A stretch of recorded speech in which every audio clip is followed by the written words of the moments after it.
Hello, YouTube. Now, if you're a fan of Marvel or watch Netflix, I guess, then you've probably heard about Daredevil. And I don't have Netflix, which sucks, but I did find a reaction to the videos, which aren't actually the whole episode, but they still worked. And this is just some of my thoughts on it. Not a review, just some of my thoughts. Now, this show is awesome. That's very, very simple way of saying it, but there's way more to it. It is fun. It's very gory. If you're a younger viewer, do not watch this show because it is very gory. Like, there are a lot of gory scenes, and just don't watch it if you're a younger viewer. But it also has cussing, so yeah, again, younger viewer.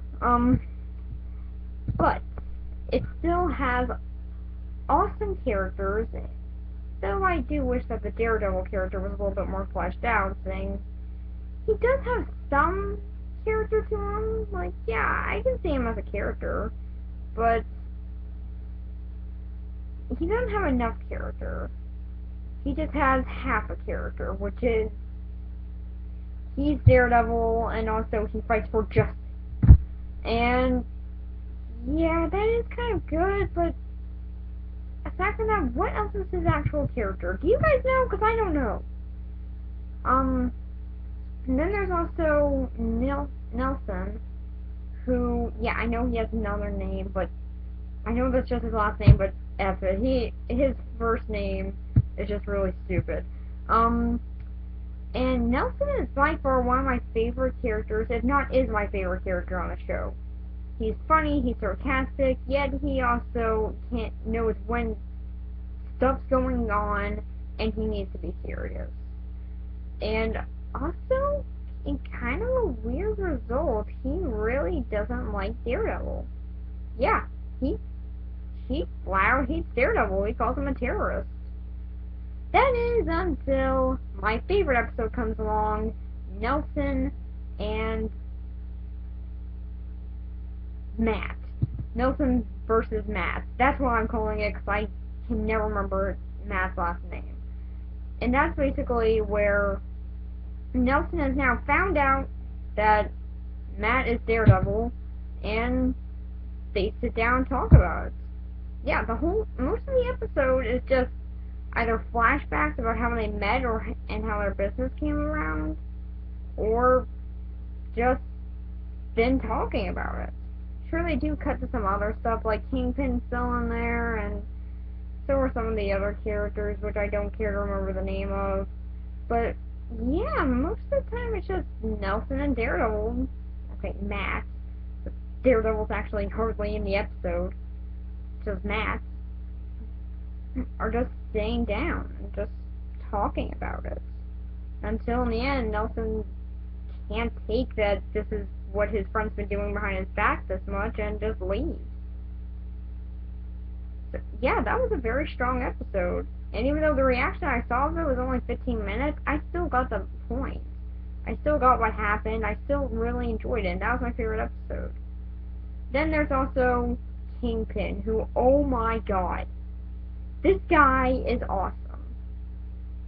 Now, he's not necessarily the Kingpin from Daredevil, but a lot of people are probably glad.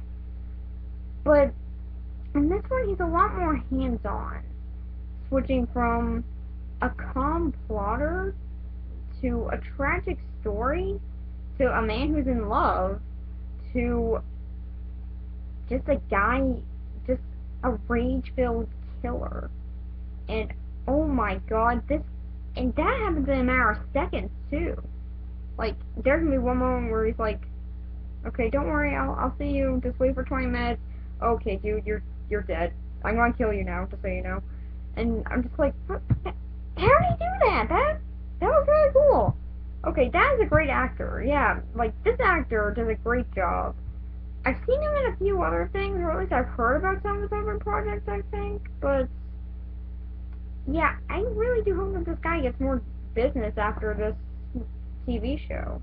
Which, sadly, yeah, there's a whole entire year until we have to wait for the next season. I rejoice. But I'm really excited to see where it's going. And then there's also the blonde-haired person. Yeah, I don't know her name. She's kind of interesting. She at least has a definable character, which is she knows she's done something wrong, like something really big. I don't want to spoil it if you haven't seen it yet, but she just does something, okay? I'm just gonna say that. And she still is on a guilt trip with this after the episode where she does it, which no was not the first episode. And yet she still tries to be upbeat and keep a more positive attitude. That's pretty interesting to see. Then there's the nurse lady. That's all I know about her is that she's a nurse and she knows about Daredevil. Lots of media.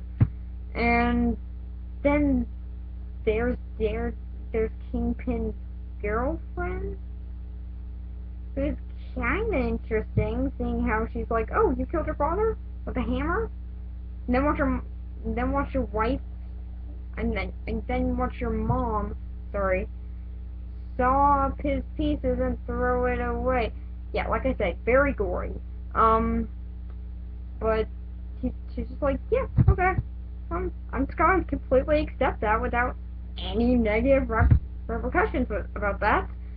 And I'm just gonna be completely calm about it. I'm just like, but who acts like this? But yeah, she's kind of interesting, at least when she's not incredibly pointless or forcing all her charm onto you. Like the moment where she's like, "Oh yeah, I had to close up early. Oh yeah, I'm the only one who's here, so I had to close up. Unless if you buy every single painting." I'm like, oh god, really? You better not show up again. Oh, dang it, you're in another episode. Dang it. But yeah, I really do enjoy this show. It has a lot of fun with the idea of Daredevil. It actually shows a little bit more of his origin, like how he started off. The character stick is pretty interesting, but yeah, I'm not gonna ruin why because his reveal is pretty good. But he is kind of unnecessary to me. I mean, I can't really need to know where Daredevil came from. I know he knows how to fight. He's Daredevil, but what else is there to know? But to me, the Daredevil character himself really needs more personality, and hopefully they'll get that with the second season. But as for the first season, they did try to at least flesh him out a little bit, and did try to keep him a little bit more interesting. So, for the show, I say definitely check it out. It's a really fun show, and if you had Netflix, I'll put a link to the to a playlist of the reaction videos that I saw in the description, so then you guys can check it out, because it's really fun. All 13 of these episodes are extremely fun to watch, and I'm probably going to watch them a few more times, because, like I said, they're very fun, they're very action-packed. And again, if you're a younger viewer, do not watch this yet, because there's a lot of gore, there's a lot of cussing. Yeah, that's pretty much enough. And it also has a much more darker atmosphere. You know how the first Daredevil movie was basically cute when it was supposed to be terrifying. Yep, this one's actually does try and play with that dark aspect. And the fact that this guy is blind. Holy crap, how is that possible? This guy is awesome. Just the fact that he's blind makes him twice as cool. He would have been cool even if he wasn't blind, but making him blind? That's even more cool. Why did everyone in the city hate him? Oh yeah, because they thought they shot police. But after that, everyone better love him. So yeah, I really enjoyed it. So if you haven't seen it yet, again, link, so yeah, go check it out. Bye.